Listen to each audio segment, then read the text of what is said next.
evening, everyone. It is great pleasure that I welcome you all to tonight's webinar titled How Can Inner Well-Being Across Faiths from Walking Meditation Can Turn to Action for Peace? We are thrilled to have you join us for what promises to be a truly inspiring and transformative session, exploring how meditation grounded in diverse faith traditions can lead to both personal healing and collective action for peace. In today's fast-paced and often divided world, the pursuit of inner peace and well-being can feel both urgent and elusive. However, the practice of walking meditation, as demonstrated in a powerful recent initiatives, which have been taken by our panelists tonight, offers us a path towards reconciling inner calm with outward action. Our focus tonight is on the incredible potential of walking meditation, not just as a personal practice, but as a collective movement for peace that transcends faith, belief, and no borders. I'd like to now introduce my remarkable speakers, Rehena Harilall. She is a management consultant and engaged Buddhist in the Plum Village UK, ordained by Zen master Thich, Nhat, Hanh. I hope I said it correctly, Rehena, who initiated the multi-faith silent meditation peace walk, is a dedicated advocate for racial, social, and climate justice. Her work has touched the lives of many and has been recognized globally. Then I have our lovely Judith Baker. She is the ecumenical and interfaith officer for Quakers in Britain, brings years of peace-building experience to our conversation tonight. Having lived and served in different countries, Judith will share her unique perspective on how Quaker principles of peace and nonviolence align with broader interfaith efforts, as well as her peace walk experience. And our lovely Julie Siddiqi, she is an interfaith specialist and faith advisor who has been a trailblazer in gender equality and interfaith relations for over 25 years. Through her work with the Together We Thrive network and her advisory roles, Julie has been a key figure in building bridges between diverse communities and many more achievements. I don't want to carry on talking, and I would like to leave the floor to my panelists tonight. I would like to quickly remind you that tonight's version of webinar is gonna be a panel discussion. So I prepared some questions to my lovely speakers, and they will try to cover my curiosity.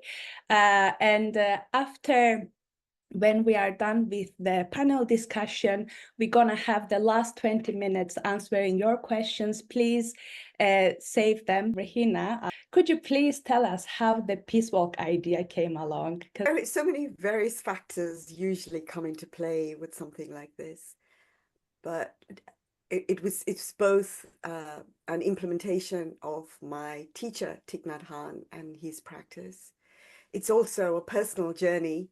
And thirdly, it was in response to what was happening last year in October, the increase in violence, not just in Israel and Gaza but also what was happening in the rest of the world, Sudan, Ukraine, and the 140 wars that are happening and conflicts happening around the world. And it just felt that there was so much action and reaction, division and pain that was happening between people. And while there were lots of initiatives promoting peace, bringing people in division together, and one of them is work that Julie was involved in, what wasn't happening was individual faiths was calling for peace, calling for ceasefire, calling for a cessation of violence, calling for various actions. But the faiths together, united, were not visible. And so it felt very much from a heart perspective that all of us, people of spiritual faiths, have commonality in the ethics, in how we see, look at people, and how we live with one another. So all our faiths are united to respect all life, to live together in harmony and deal with conflict in ways that are different to ours. And thirdly, for all of this to also be in harmony, and you know, just that element of heartfeltness, which is common across all the faiths. But what we're seeing was what we stand against. We stand against this and this and this. This is what we stand for. And standing for something is far more powerful because it unites. And so it came because Thich Nhat Hanh, my teacher, led various peace walks around the world. And when he went to America during the Vietnam War to call for peace, he went on a peace march, and he said he saw more anger, more violence in the peace walk, calling for peace and calling for an end to war. And so this was very much also the idea of how can we do this in a way that doesn't cause division. And so the idea, which is very much in Buddhist tradition and in others, contemplative walking. And his principle was very much, we need, you know, meditation, peace, action needs to get off the mat, but also engage in the world around us. So the idea was, how can we unite the faiths together for us to walk together for what we stand for, which is nonviolence, I guess, nonviolence, and for peace and justice as well. And so that was where the idea came from. And then I reached out to Judith. And the idea of it being, and I'll just say a little bit, what we did was actually went through a lot of reaching out to faiths and sharing what we were wanting to do from and what perspective, which is that we wanted to show our commonality in what we stand for. And there was such enthusiasm and, you know, heartfeltness in coming aboard and doing, you know, getting engaged in this. And, you know, we went through various mechanisms to make sure we have every voice heard, listened to in a way that was co-created rather than one organization leading it and others joined in. And in, you know, in much synchronicity, part of what Julie was doing aligned with what we were doing in the first silent walk. So we've actually had two, one in January and one in June. And so we reached out, we aligned with them because, again, you know, we wanted every single thing was, this is not the event of the Quakers and the Buddhists. It's an event where we want every faith to put in their own logos, to share it in the networks as if it was their event. And there was very symbolism that was thought through in this event. And you might ask, why silent walking? Why silent? And I think it's because in this noisy world, we so loud in our opinions and so vociferous in saying things that I stand for and you stand for and I stand against and this is my view and this is etc., that we lose sight of what our connection is to one another. And if we actually are silent, then actually maybe we can see. The idea is that our hearts connect. In silence, we can literally witness someone else in their true humanity, and we're not clouded by the words or anything else, but it encourages a heart-to-heart connection. The second idea that we had was that we will not have any banners and placards and flags. Because again, when we have these banners and placards and flags, we state our position. I stand for this, and therefore it's against what you're standing for. But if we remove all those barriers that prevent us from interacting with one another, from witnessing one another, then there is the opportunity to stand together. So that was why we said no banners, no flags, just yourself. You are enough. Your presence is enough. The third thing we thought very clearly about, which was, you know, peace means something. And we felt that it was important not just to have faith leaders talk about peace and offer prayers. What we wanted were actually lay representatives, lay practitioners who had the grounded experience and dealt with people day in and day out, who understood the conflicts, the anger, the pain that everyone, that people in the communities were going through. And importantly, one of the things we said was that it's really important that given there's the absence of banners, given there's the absence of all of that, how is it that people will know that we are on a peace walk?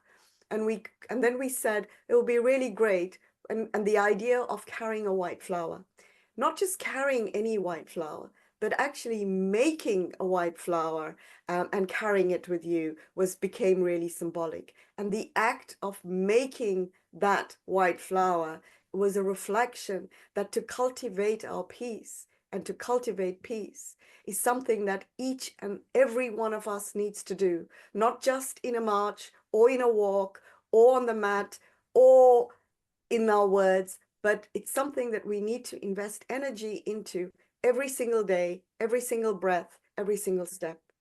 And so all of that came together.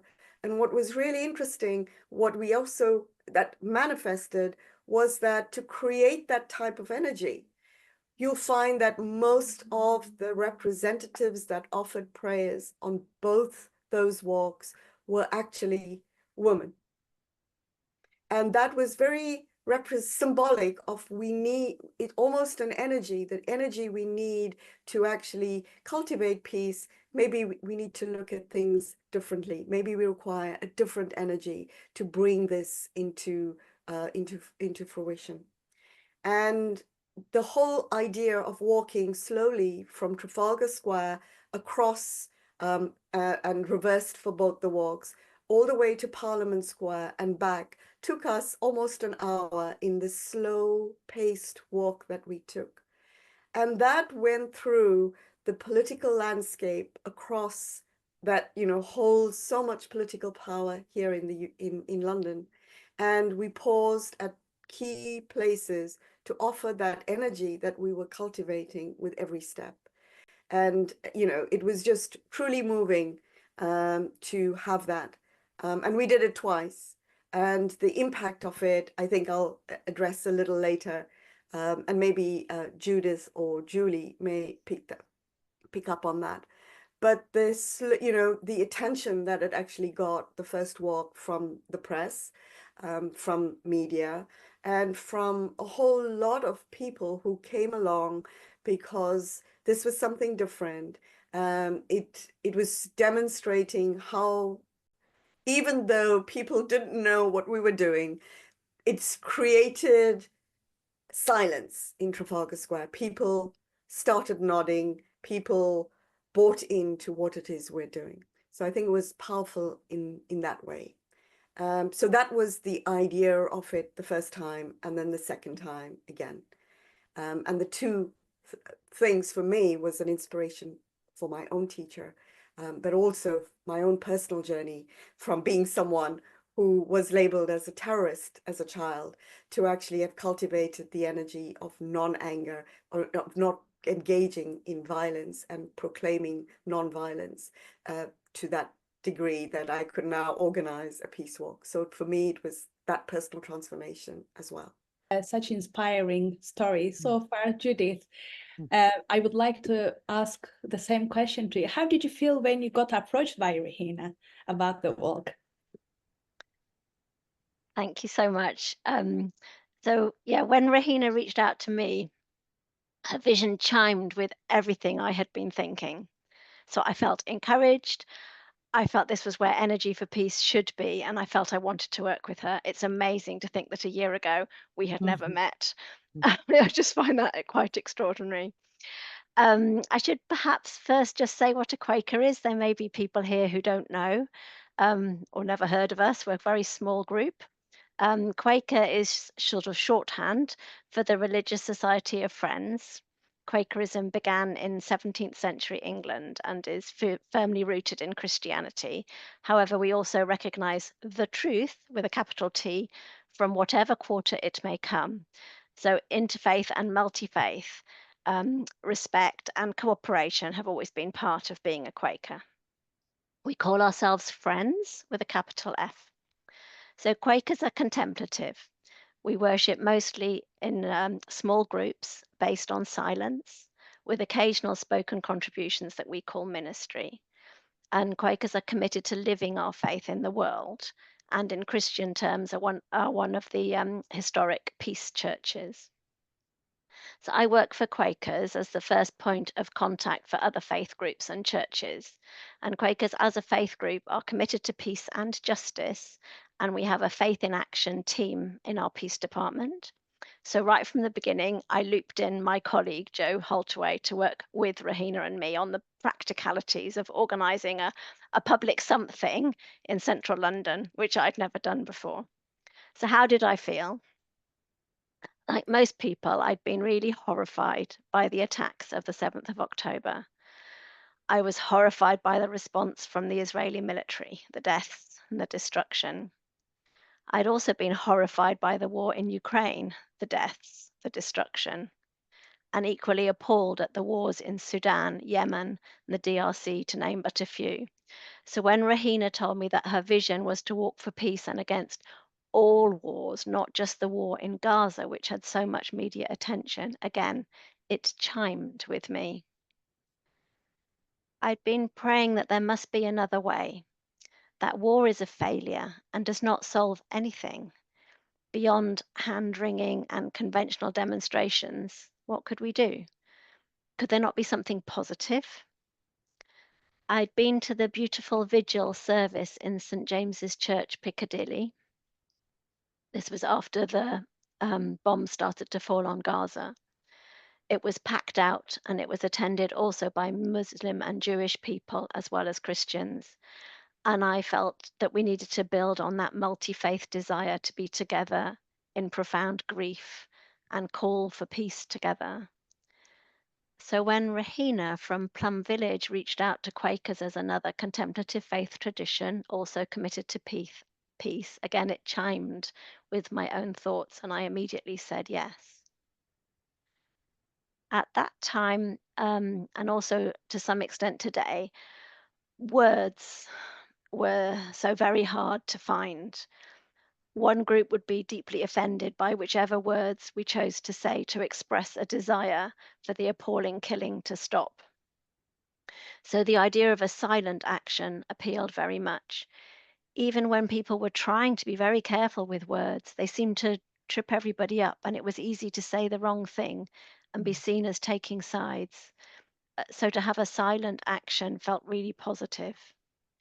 Making our event multi-faith was very important right from the start.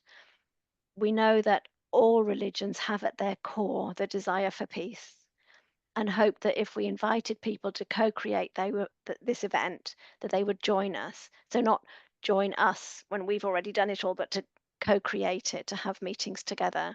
So we held online meetings for people from other faiths to join in. And it was essential to have Muslim and Jewish people from the beginning, which we managed to do, largely due to Rehena. And that's when I first met Julie, which was wonderful. Whilst the event that we ended up with matched closely the vision that Rehena had first shared with me, some details were very much co-created by the group. No religion has a monopoly of working for peace, and there are prayers and words of wisdom from each on the subject of peace.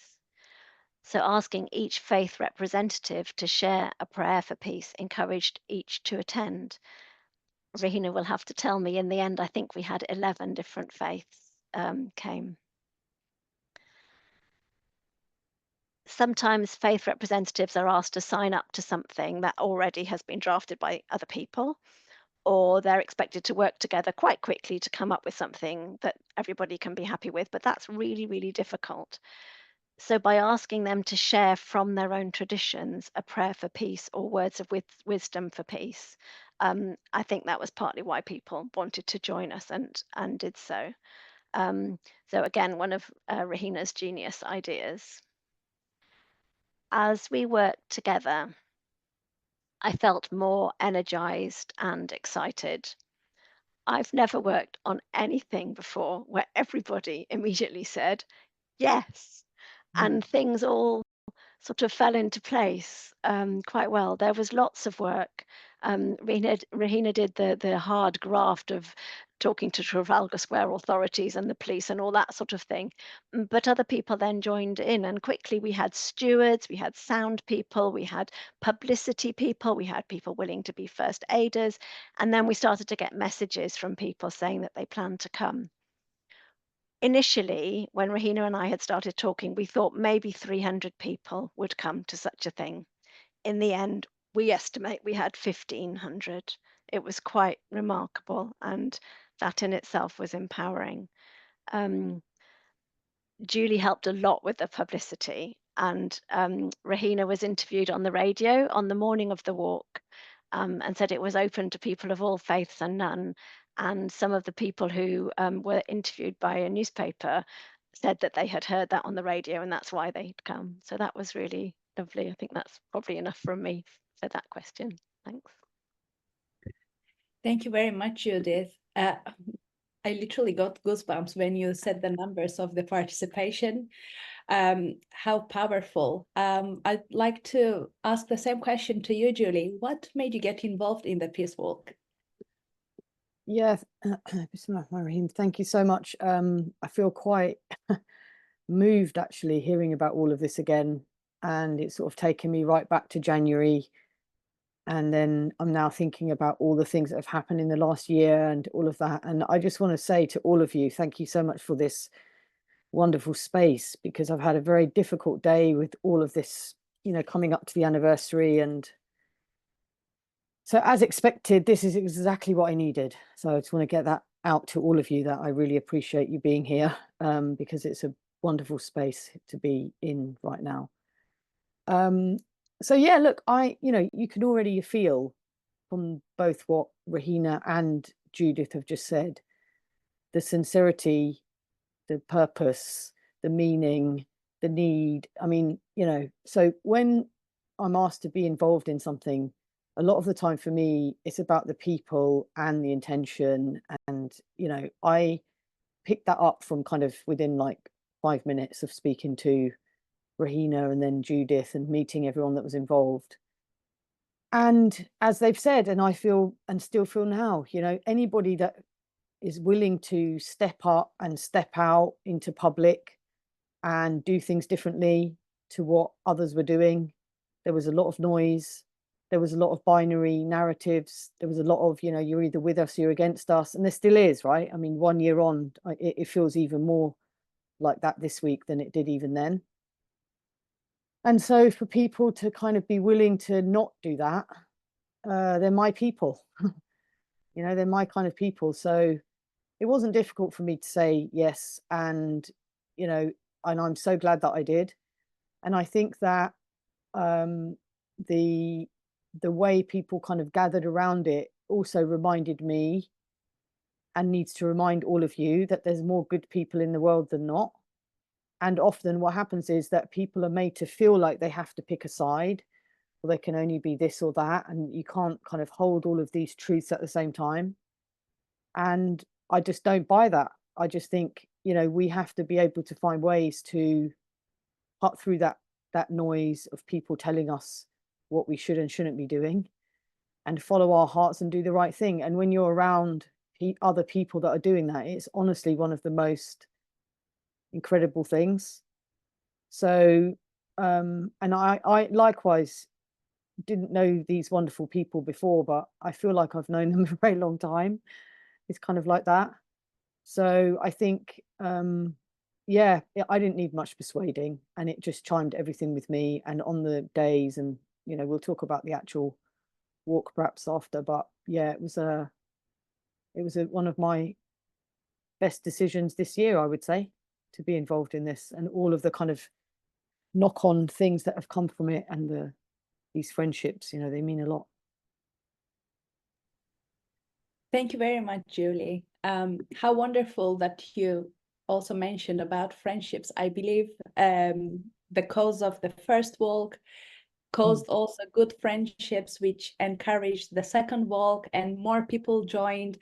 And it was such a movement. Everybody was kind of walking for the same action that they were trying to bring the voice and be the voice of some people, perhaps.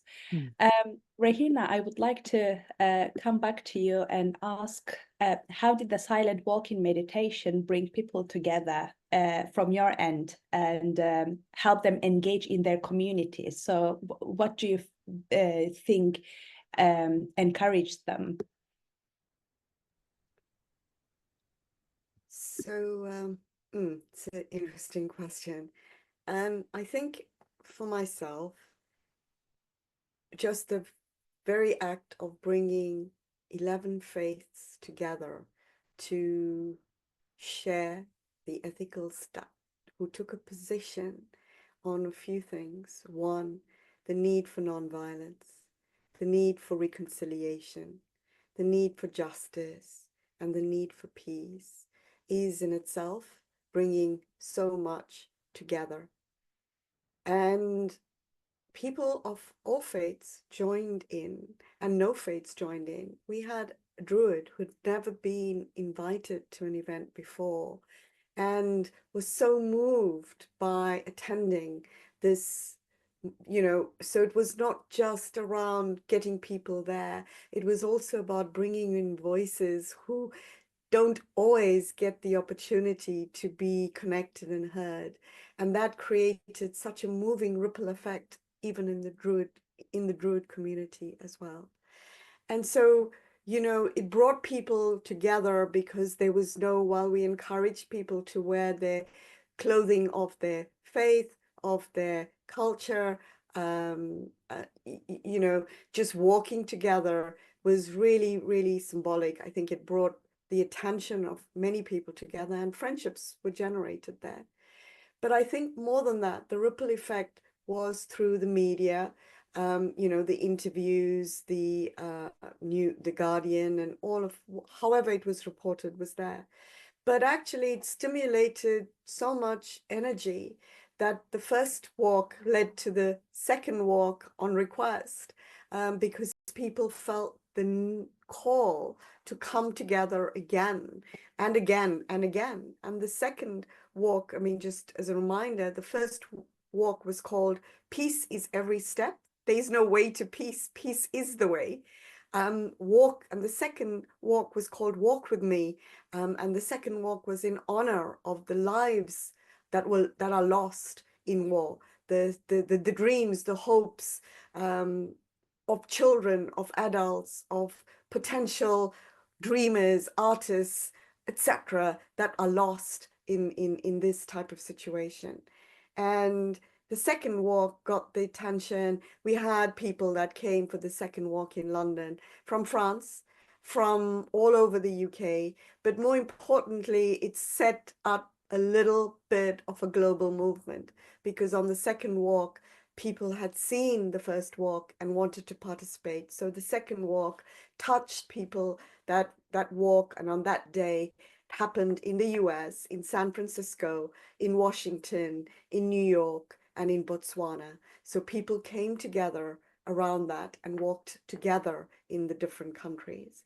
And it didn't stop there, because every few weeks I get a request for how can we do the peace walk in Geneva? How can we do the peace walk in Melbourne? How can we do a peace walk wherever we are?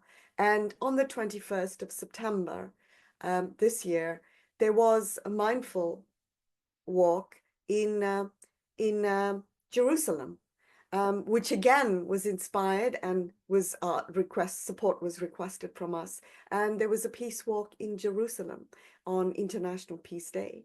And even now, there's still a request of people wanting to do this, to bring together their communities, to bring together the you know, people who may be seen as being on opposing sides. And it's not so important, well, it's equally important, not just for what's happening around the world, but also to address and bring people together right here in the UK, in the divisions that we face. So I think for me, that's a way that it's actually bringing people together to engage in their communities. But most importantly, I think it's the energy that another way is possible, that other things are possible, that things are possible with one small idea, something can happen, that I may be the one person whose energy may take the cup It takes one drop of water to change a cup from it being full to it overflowing. So maybe someone who has been inspired by the walk may be that one drop that will tilt that cup from being full to overflowing to effect the change that we want. So that's all I have to say, I think, as an inspiration, not just to all of you, actually, that nothing can stop us if we have an idea and it comes from our heart and it's genuinely well-intentioned for the well-being of all of us, and to do it with kindness. Thank you very much, Rehena. It's really powerful have so many people walked with one voice, you know, with one thought in their head, and that also occurred to welcome the second walk. Judith, I've got a question to you, and I'd like to ask, how did it resonate with your own practice of peace? As you mentioned also about Quakers, I would like to know a little bit more. Thanks, Rehena. I found that also really moving, and it's just wonderful to hear you speak about all those feelings we had around the walks. Yes, so when Quakerism began in the 17th century, it was a radical movement within Christianity, which emphasized the inner light, or that of God, in every person. It said that everyone can have a direct experience of the divine. Everyone is equally precious, and each and every life is of equal value and should be protected. At that time, such a radical idea was seen as a threat. So Quakers wrote a letter to the king and to both houses of parliament, a peace testimony. This peace testimony still guides Quaker practice of peace today. Many other Christian churches and most religions, if not all, also work for peace, and Quakers do not claim to have a monopoly on peace, but it is something for which we're well known. So what's my own practice of peace? I've been part of a long Quaker tradition of quiet peace work, behind the scenes, as it were. Again, not only Quakers do this. We found that offering opportunities for deep listening, for dialogue, for long-term and slow and lengthy processes can lead to cessation of hostilities and to progress to find peaceful solutions. So this prize is so precious that it's worth all the time, the frustration, the going round and round in circles, and the expense. And it's a humble contribution, but one that has played its part, a tiny piece in the jigsaw that's peace building.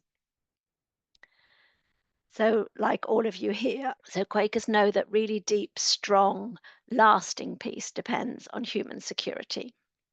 And that security does not come from having the best weapons, but from being rooted in justice, in appreciation of our interdependence, grounded in the well-being of everyone. We work against the causes of wars and conflicts, and particularly now, this includes the link with climate justice and sustainability in the global crisis. So sometimes countering the narrative that security comes through attacking other people involves non-violent direct action. So that's also part of our peace practice. Many Quakers are called to that, along with other Christians and people from other faiths too, of course, opposing arms fairs in particular, where weapons are sold for profit and perpetuate the violence and the horror. It can involve being willing to be arrested. At national level, Quaker peace practice includes activities such as making submissions to the government. The current one is to the year-long Strategic Defence Review, which has taken a lot of research and effort and energy. And then at international level, Quakers have two offices, one in Geneva and one in New York, where we have consultative status with the United Nations. This is the kind of work I talked about before, creating quiet spaces for dialogue, for deep listening, away from the spotlight, where people whose job it is to be the mouthpiece of their governments can actually listen to each other as human beings. We're often asked if we're neutral. We're not neutral. We are on the side of international humanitarian law. We're on the side of international agreements and standards. But we do try to hold a position of principled impartiality. So we show concern for all suffering, distinguished from overt support for any one side, no matter how tempting. We also support local peacemakers, as they are the ones who understand a conflict or violent situation better than an outsider ever can. You may know the model of intervention in violent situations, which looks like an hourglass like this. The pinch point in the middle is war.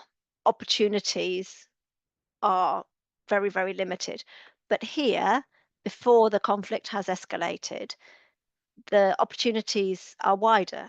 There's more things that can be done to prevent an escalation. And if all the resources are put in at that time, then you can avert the conflict. And that's what Quakers were trying to do in the border area between Ukraine and Russia before the Russian invasion. And similarly, after a war, opportunities again widen out and peace can be built. And that was the program in the former Yugoslavia after the war there, to work very much with local peace builders to help them to build peace again and peaceful relations in their communities when the fighting had stopped. And that's still going on.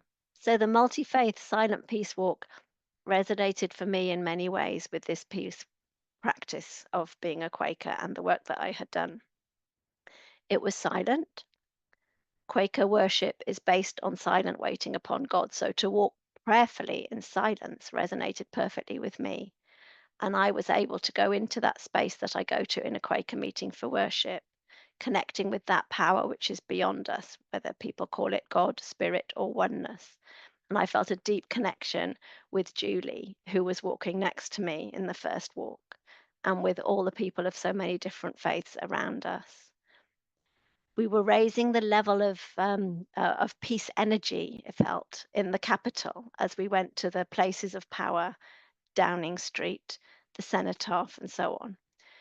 And we each wore a white flower, Rehena spoke about, that people had been asked to make and bring or had brought with them.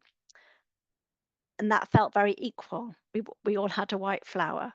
And the people who offered prayers were they were representatives. They weren't faith leaders. They were people. We were all people. Just the walk, each step was extraordinary. I'd never felt anything like it. The first walk was called Peace in Every Step, and I really felt each slow, deliberate step was creating peace in London. It was wonderful. I can't really describe it. It was quite a unique experience. And I think the people who fell silent as we walked past them, that was also very powerful. At first, people were sort of saying, "What are you? We don't know what you are," because we had no placards or banners, but we had little QR codes that could be given on a postcard, and people could then scan that and find out all about us and why we were being silent. And people said that they felt really connected and energized after the walk. So that also resonated with me. I'd just like to show you something. I don't know if you can see this very well. This is the flower that Rehena made at the end of the first walk. We asked everyone to exchange a flower with somebody near them. This has been on my mantelpiece ever since and is a daily reminder of the walk and that really profound sense of creating peace somewhere. So before I cry, I'm going to stop talking. Thank you very much, Judith. How wonderful. The little flower, which has really big meaning and power, I want to say. Julie, back to you, and I would like to ask the question that I've got for you. I wanted to ask you, if you could answer me, how did you feel to be part of the peace walk, and how, in general, the experience of it felt for you, considering your faith? Okay, so I'm not going to lie, the silent element of it wasn't always easy for me, because I love talking, and I felt a sort of overwhelming sense of wanting to share how I was feeling with other people. And so sometimes I found it hard. A couple of times I got told off for speaking in a good way. Reminder, let's say a nice reminder that it was better if I didn't speak. Let's say it like that. And but I think the one thing that I'd like to say that Judith started to touch on there was the reaction of the public. If you can try and imagine that we're walking down Whitehall, more than 1,000 people in silence, different backgrounds, different outfits, all of that. And it's really quite something for other people to see that. And I found the reaction of the public very moving, because yes, people were curious and all of that, but there was definitely a sense of almost like a sort of, I felt like a collective like relief of people seeing it and thinking, okay, so we're going to be all right. You know, there's all these people are together and they're walking and they're safe and nothing's happening to them, and they're just doing it and they don't feel the need to shout. And, you know, and you would see, and I saw this on both of the walks, people of all ages, all backgrounds, clearly people from different parts of the world living here, tourists, whatever, young people taking out their phone as we do nowadays and filming it, like just almost like a sort of a natural reaction. And I found each one of those that I saw very moving, because I just thought to myself, first of all of those videos will be shared within their own, so on social media, on WhatsApp or whatever we all do nowadays. People will have kept it on their phone and then might even be looking at it now for all we know, right, as a reminder. And so I found that sense of it moving, especially because there's so much horrible stuff online. There's so many, you know, there's so much anger and aggression, and as we're seeing, and as Rehena reminded us, you know, 140 wars or something in the world. And, you know, so just this idea that people, their natural reaction was to film it and capture it, I found very moving. And you know, it's a good reminder for all of us also that whatever we do, we have to show up with the right intention, with sincerity, and the rest of it we can't control. It just kind of goes out into the world. And that was a very real example of that for me, and I found that to be one of the things that really touched me on the day, or both days, both of the walks that we did. I felt the same. Thank you very much, Julie. I didn't participate the walk, but the energy of it, I can feel it. I am looking forward to hearing that there's going to be third one happening soon. But I guess that might be the question for some of the participants as well. Rehena, why walking meditation and not another way of meditation? So maybe various levels to this question. Most people associate Buddhism as something that we sit on a mat with the intention of trying to bliss out. Meditation is not something we do on the mat. Meditation is a practice that we can bring into every single aspect of our daily life, whether it is making tea, whether it is eating our food, whether it is working on our computers. It can be an act of meditation. It can be an act of mindfulness. It can be a reminder and a bell of what it is we are doing, the relationship that we have through the rest of the world, through whatever it is that we are doing, the water, the earth, the, you know, everything connects us to everything else. And so to think, you know, just cooking food can be meditative because it so can be done with ease, with love, with care, with peace.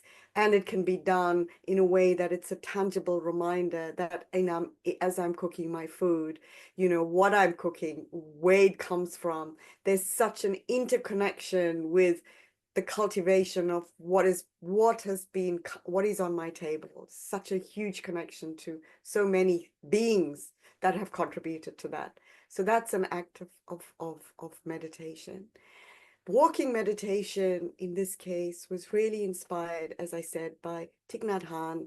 And for those who don't know, Thich Nhat Hanh was a Zen master in Vietnam during the Vietnam War, who was nominated for the Peace Prize, Nobel Prize for Peace by Martin Luther King, was good friends with Martin Luther King. And when he was meditating in Vietnam as a monk, as a young monk, in the meditation halls, and bombs were actually landing around him as the war was unfolding in Vietnam, he came to a realization that meditation, that engagement doesn't happen just with ourselves on the mat, but engagement happens with bringing what we've cultivated on the mat, the ease and peace in ourselves, to bring that into the world. And so he's, you know, for him, engaged meditation, engaged Buddhism was really important. Applied Buddhism is really important. How do we bring what it is we've cultivated in ourselves to be in the world around us, both as an inspiration, but also to cultivate it? And actually, our wars, peace is not achieved through the destruction of the other, in our minds, in our thoughts, in our interactions, and in countries. It is not built on retribution, but reparation. And it is not built on separation. It is built on reconciliation. So if we can cultivate a lot of those elements in ourself, reconciliation with ourself, peace as an energy with ourself, that means we can actually embody it and act with it, with that intentionality all around us, in our interactions, in our walking, in our exercise, in our eating. And the intention is to do that. Not that there should be no conflict, because that's not possible, but being and embodying peace gives us an alternative way that we can have a little moment to reflect on doing things differently. Because if we do what we always do, or we always did, we'll get what we always got. And we see that. We see over and over again, we do the same things over and over again. It doesn't give us the results. We vow it's the end, and it happens again and again. So we need to effect that shift change. And part of that shift change is internal. Because the peace is not just between countries, but between us when we talk to one another, between our loved ones when we have an argument, between people on the street that we see or maybe don't see, because we, you know, and it's in all those elements. Can we look at the world with, as the Dalai Lama says, the religion is kindness. Can we look at that? But we can only look at others in kindness if we can be kind to ourselves as well. I hope that helped, Ida, because that was a little bit of a difficult question. Yes, I think that answered also Minnie's question, because you were true. When you hear meditation, you just think that meditative practice, but you don't think that that practice also can be something that you are active, that you are walking. That is a good reminder as well. When you are taking a walk, remember how you felt during the peace walk, and continue, you know, peaceful practice and everything. Thank you very much for answering my question.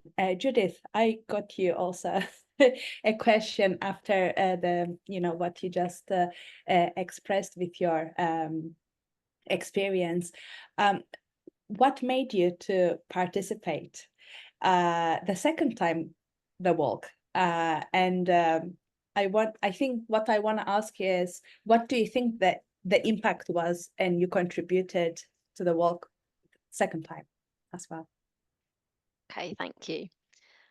So it must have been about 6 months after the 7th of October when we we had vaguely thought of doing something in September, but then the suffering is about 6 months into the conflict in Gaza. The suffering of the children was so immense, and the number of people killed just unimaginable, and each life lost a tragedy. So it was all very acute, still is. So we were asked by someone working at Christian Aid whether we could organise a second walk, and it felt right to say yes.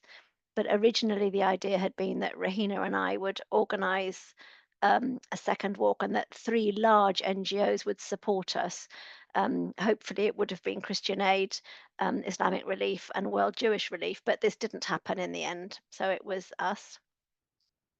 And also, since the first walk, my communications department had had many, many requests from Quakers. When is there going to be another one? I didn't make it to the first one. I want to come on another one. So we had that going on as well. People wanted something positive to do, and so I guess it was from that. Levels of anger are very high. They were very high. And trying to channel that anger into something positive felt important. So I spoke just now about that power that I felt on the first walk, and I suppose it was hoping that the second walk would also feel like that and would again raise that energy for peace in the capital. We decided the second time to pause more. On the first walk, we had paused outside Downing Street. The second time we paused in more places, at the Cenotaph, at some of the memorials on Whitehall, and again at Downing Street. And that was really powerful as well. And again, we wanted to remember the victims of all wars, all violent conflict, all kinds of military aggression. What I said about words still applies, whether you call something a war or a conflict or military aggression or bombardment, depending on which side you are. So it doesn't feel like a conflict if it's just one-sided, and it doesn't feel like a war if it's not armies, and it doesn't, so it's very difficult to find the words. But all those places we want 140, however you define them. So Sudan in particular, almost forgotten because of Ukraine and Gaza, but absolutely horrific what's happening in Sudan. And the DRC rumbling on for years and years. Yemen, Ukraine, as well as Gaza and the other wars. So again, remembering all the victims. So that's why we did it again. What was the impact? We've spoken a little bit about this. So Rehena was interviewed, I think it was called In Spirit, with Jumoke Fasciola on BBC Radio London on the morning of the first walk. Anyone who heard her will have been affected hearing her words. Some will have come on the walk, others didn't, but they heard it. Who knows what the impact is, what the ripples are. All the people who came on the walks will have felt something. For me personally, that feeling was much greater on the first walk than the second. That's just how it was for me, but I know other people felt it equally in both. And something about renewing a personal commitment for peace. If you bother to show up for something like that, and you've bothered to walk with people of other faiths around you, you've made friendships, hopefully, and you've experienced what that's like, then you go home and you feel energized and you have some recommitment. So I hope that that's an impact as well. I don't know how to measure that. I don't particularly want to measure it, but that's something that I hope is an impact. All the people Julie talked about, the people who saw the walks, that they will have been touched in some way. And I hope they are looking at the little films they took on their phones and thinking, oh yes, I remember that. We had coverage on ITV News, in The Guardian, and in the religious press. Plum Village has all the prayers on their website, and on Quaker website there's a link to Plum Village site for those prayers. There are short films from each walk which are really beautiful and moving, and there have been the walks modelled on ours that have taken place in other cities, in Washington, Jerusalem, Los Angeles. I didn't know about Botswana. That's wonderful, and I hope that that will continue. And it shows that that people from all these different religions wish for peace, are prepared to work for peace and work together for peace. And so often the narrative that's in our media is that people from one faith community are attacking people from another faith community, and they use that as almost shorthand for people of difference. So to have people coming together from the different religions to walk for peace, to call for peace, I hope that our peace walk, the impact, will counter some of that narrative. Thank you very much, Judith. Thank you so much also for mentioning, aftermath of the both walks, how it impacted, how it raised the awareness, and spreaded the word around, and so many people heard about it. I tried to share the links for the walks, as well as the main website of Plum Village UK as well, in the chat. Julie, I've got one question for you too, before we move on to question and answers, which will be open to participants. I know that you offered a prayer during the silent walk. I wanted to ask you, how is the experience was different for you as attending the silent walk and also delivering the prayer and other forms of calls for peace? Yeah, it's I was just reflecting on all of this again, as we've been listening to the various contributions here today. And so when I did the prayer and the second one, and it was in Parliament Square. And, there's something really quite powerful about standing, I mean, for me as a Muslim, visibly Muslim woman, standing in Parliament Square in London with Big Ben in front of me and being able to say a prayer that means something to me. And in doing it in safety and with people around me and all of that, I mean, it's really quite something. I remember my heart was beating really hard when I was sort of waiting to go do my thing, and we were sort of standing in a line. There's something, it feels, it felt, and anything like that always feels like a responsibility. Also, it's an honor to do it. And so I sort of don't take that kind of stuff lightly. So, and again, you say it, and lots of us were saying prayers, and it was very lovely to be able to say something that meant something to us, and then each individual person did that, as opposed to all of us kind of saying the same stuff. It was all very unique for each person. So yeah, I was very happy to do it, and it did, it meant something to me, and it resonated with other people, and then people talk about it afterwards. And so, if you picture that, if you weren't there and you try and picture it, it's really quite something, to have a whole load of people in Parliament Square praying like that together at a time when this war is just getting worse and worse, and people are feeling so helpless, hopeless, angry, frustrated, feeling let down by our own government, who weren't saying anything and still aren't really saying much. So it felt like we were kind of making a statement in a different way in the middle of Parliament. That's kind of how it felt to me. And so, yeah, it was very meaningful for me.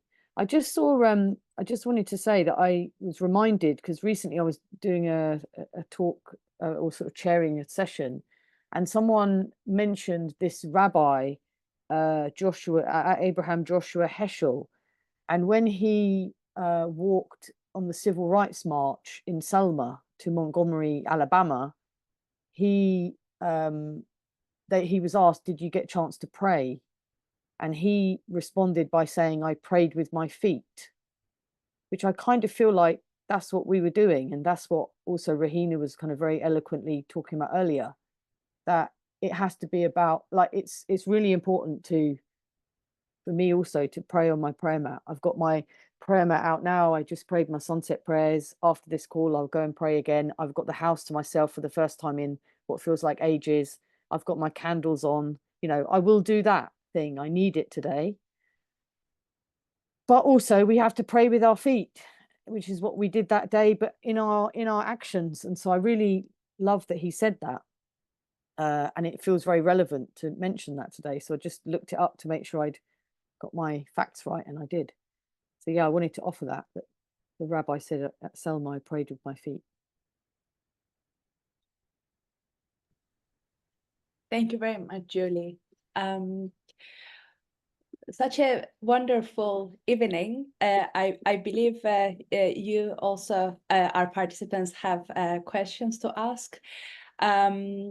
I would like to open the question and answer now and receive some questions. Feel free to raise your hand or use the chat. You can share it in the messages as well. Let's start with Kevin first. Yeah, good evening, everyone. Great to be here. And I'm so glad that Stuart's back from Cheltenham. Stuart and I are members of Cheltenham Interfaith. And we'll come back to that maybe another time. But yeah, it's about your plans for next time, and they're not easy, are they, to organise peace walks of any type, whatever scale. And next year, then, have you got plans for next year? Do you have ideas in mind for next year? Well, I was going to say, first we'll breathe. Second, we will go through the next year. And yes, we will probably do something again. It may not be the peace walk in the same way, but I'm sure there's something that will emerge next year, given where we are and as things unfold. So I think we will ponder on and see what emerges into the collective, but we'll be sure to do something. And it will be wonderful if this, we were trying to do that this in July, was trying to arrange that other things, if we do it sufficiently early, then local areas could do something on the same day, in the same time, on the same time.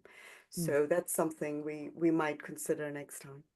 Could I just share briefly, and Stuart, please, just to say then, so Cheltenham Interfaith, we're in our infancy in doing outreach work, but for the last 5 years, we have organised a peace and friendship walk in Cheltenham. And for the first time this year, we had the mayor with us at a peace vigil. Again, very small numbers. Our hosts in Cheltenham are the Quakers. They've been the host of Cheltenham Interfaith for 20 plus years.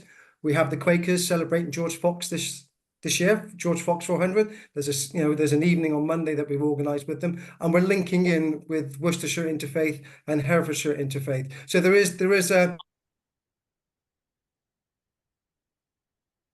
I think we've lost. Thank you. Yeah, very much, Kevin. I think we lost you, but when you connect back, please share in the chat the links so participants can follow up your events as well. UKIYN, please, can I get your question? I was on the second peace walk, and it was very meaningful to me. It's not really so much a question, but maybe Rehena wants to know that Baruch and Sheila, who organised the walk in Jerusalem, are very dear Dharma friends of mine. And one of the old monastics, she's old ex-monastics in Geneva, I was on retreat with her, Karamai, and she's trying to organise one in Geneva, because I'm part of a very interesting organisation in Israel and Palestine called Women Wage Peace. Yes. And we walk in the desert, we walk through the Negev desert, all together, Palestinian women, Israeli women, and it's one of the most profound things. And that's, again, silent walking. We do a bit of singing in the desert. Different faiths offering different songs.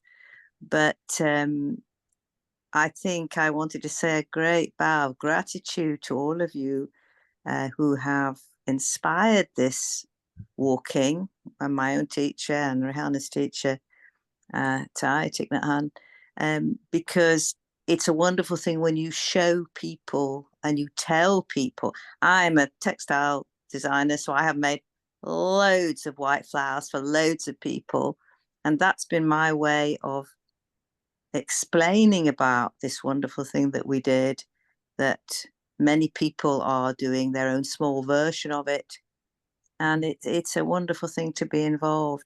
I come from a very, very interfaith lineage in my own family. So I was brought up in at least 2 faiths, and so it's been part of my own journey.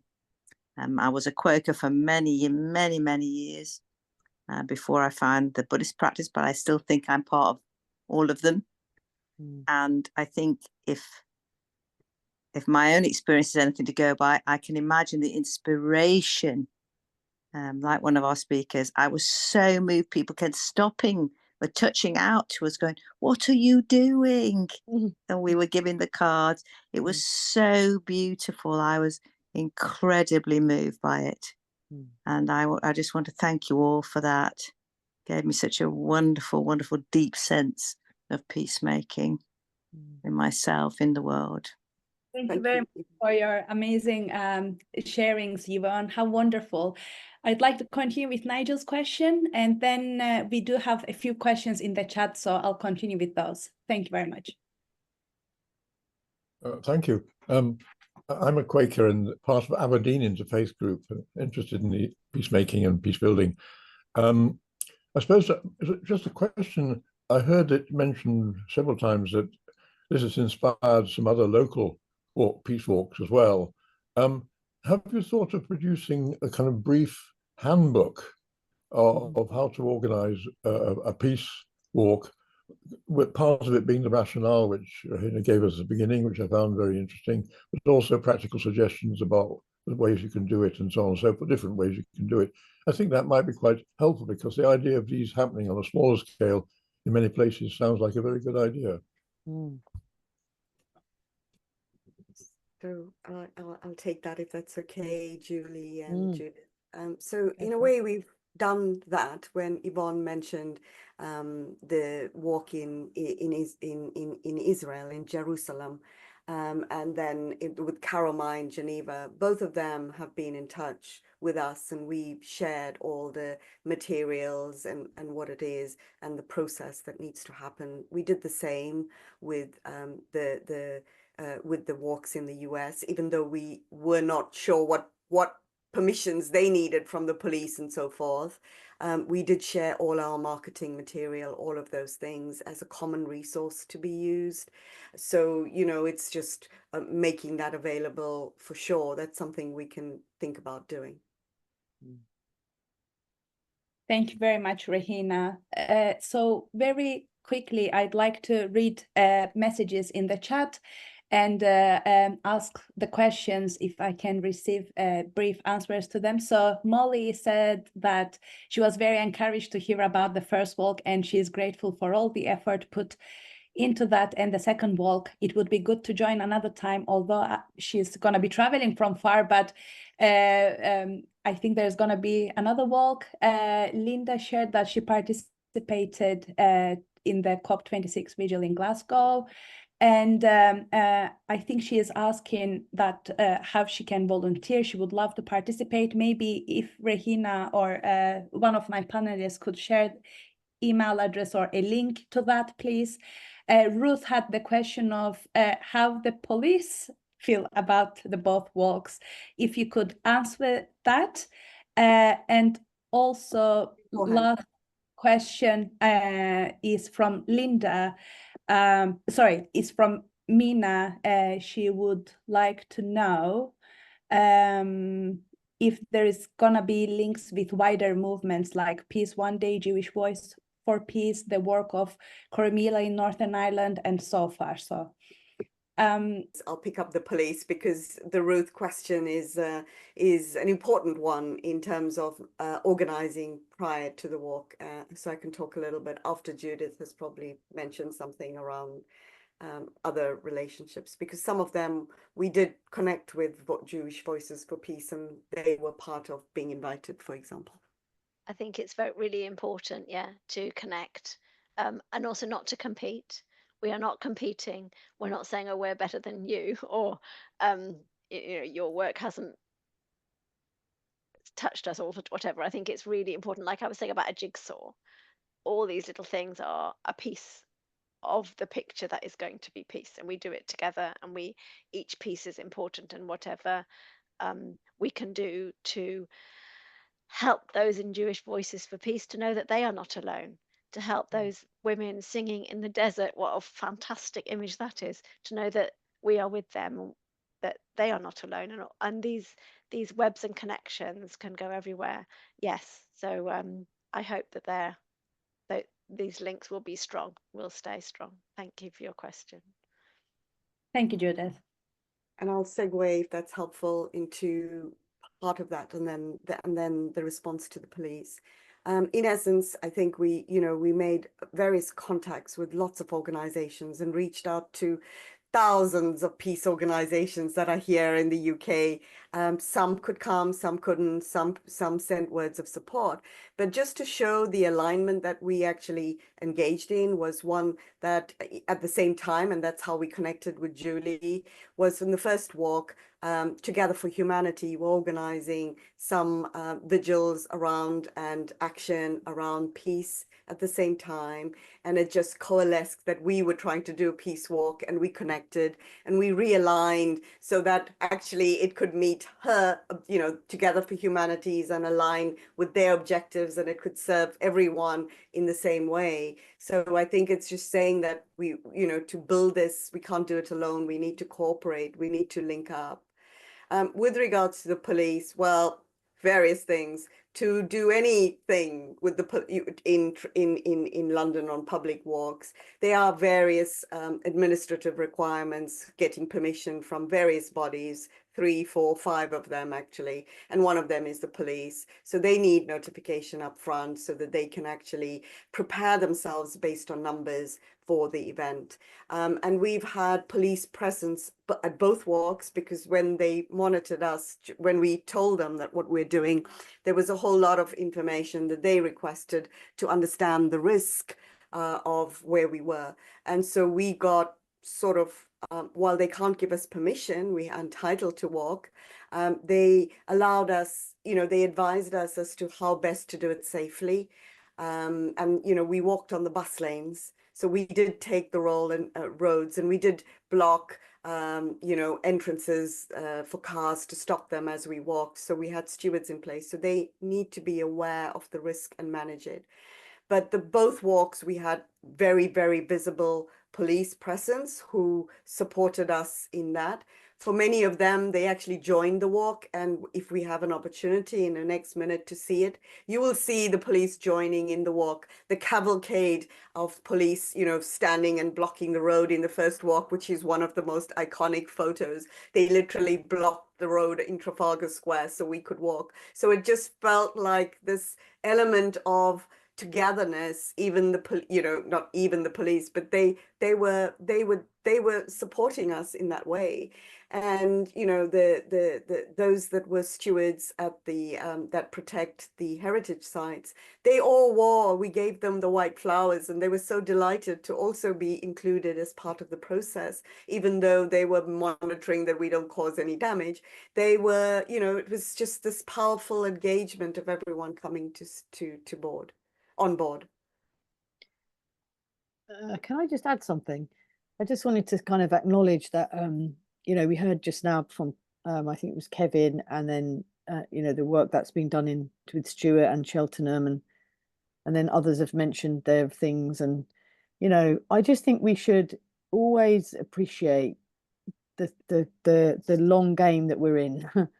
It was mentioned earlier as well. I think it was Judith that said it. It's like the kind of we're in it for the long haul. There's lots to do, and we just carry on. We plug away, we do our thing. And I always find it, however long I've been in this space for, I just always find it very encouraging and motivating when someone says, oh yeah, we've been doing that thing for 5 years, or we've been doing that thing quietly in the background. And, you know, it's never about numbers.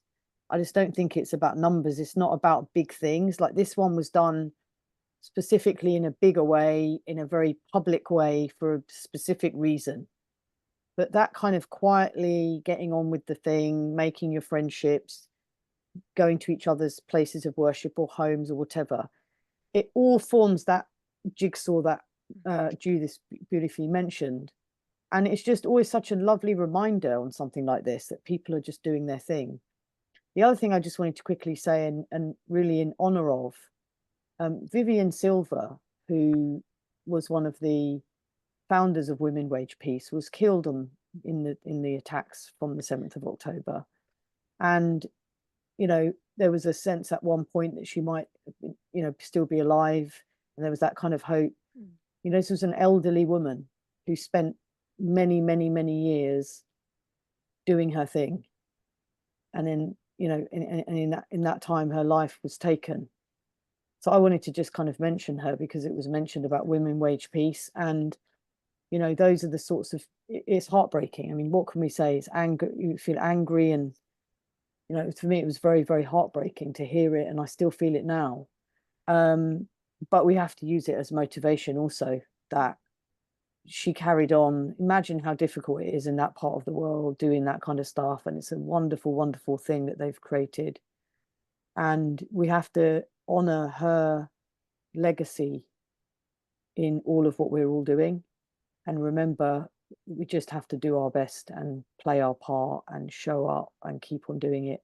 And we are in it for the long game, and we're not going anywhere. And days like today, you know, honestly, I feel re-motivated. You know, I mentioned I'm in the middle of lots of conversations that are very difficult. I do a lot of work with Jewish and Muslim communities, and you can imagine at this time it's really hard what you do, what you don't do, who's going to sign what, who's going to say what, other people criticize, you know, all that stuff. And coming here and hearing all of this is just a reminder of the sincerity of our intentions, that we just try and do our best on the shoulders of all of these giants that we've heard about, and we carry on. And I hope that other people feel that they've got the kind of shot in the arm that they also needed, that it's all worth it, and we just have to do our best. Thank you very much, Rehena, also Julie. Judith, would you like to add? I guess we could take those also as closing remarks, as we are kind of approaching to the last 5 minutes of the session. I wanted to quickly read, before I receive your remarks, Judith, our trustee, also our chair of Women of Faith Network, Ravinda Karnijar, just shared her thanks to you about the, you know, starting this great movement. Also in Scotland, they had something similar, and they are organizing walks to allow people to experience prayer and peace and learn from each other. And she left now, but she thanked. And I hope all the questions are answered as well. Judith, please. Thank you so much for what you just said, Julie. That's so important, and we do uphold you in your important work, particularly with our Jewish brothers and sisters at this time. So thank you for all that you do. Thank you. I think the other thing that's happened, of course, since our second peace walk is the violence in our own country and the tensions in our own communities. And again, the media portrays faith against faith. And I think that makes this kind of work more important than ever here. Never mind all the wars elsewhere as well, the tensions of which spill over to here, but the relationships that must be so solid in this country. And no faith community should feel isolated. They should know that all the others are with them, and will show up. In Julie's words, we will show up, and we will be there in solidarity together as we all build peace together. And I think we all know that the interconnections between everything that lead to a conflict suddenly coming up, it doesn't come from nowhere. And working on all those factors from deprivation and feelings of unfairness and so on, and whatever it might be, it's really, really complicated.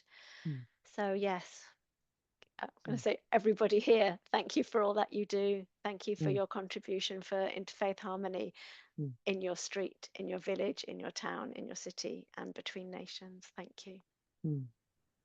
So final word from me, just to say thank you so much for your time and your energy. Every drop that we all do, singly, collectively, makes a difference. Doesn't matter, the energy of every single one of us for peace makes a difference. There is no large, there is no small. We are all connected. And I think for me, the most fundamental thing, and I hope I remember the quote from Thich Nhat Hanh, that says, peace is present right here and now, in ourselves and in everything we do and see. Every breath we take, every step we take can be filled with peace, joy, and serenity. The question is whether or not we are in touch with it. We only need to be awake, to be alive in the present moment, to experience peace. And he says, peace is not an outcome, it's not an end. Peace is not the outcome. Every step is peace. Peace is the way. There is no way to peace. Peace is the way. So I'd like to end by saying that and thanking you, Ida. Thank you for hosting, and everyone for attending and listening to us. It's really felt meaningful at this time of what's happening now around the world, and in particular in the Middle East, is particularly calling us all for calm, because as the wise Julie Siddiqi once said, what happens over there affects us over here. So our peace here hopefully also affects them over there. So thank you for that, and thank you for hosting us. Your energy, your questions, your enthusiasm, everything you do. Thank you so much for showing up and being there. Thanks, everyone. Thank you so much. I would like to conclude our webinar with saying that tonight I was honored to be joined by the leaders who organized this profound peace walk, as well as with you, all my participants.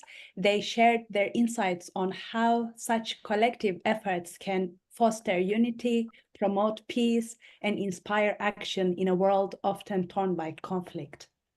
They reminded us that regardless of faith, gender, age, or belief, our shared humanity is the strongest bond we have in advocating for peace. Thank you so much all. Please take good care of yourself, and peace be upon you.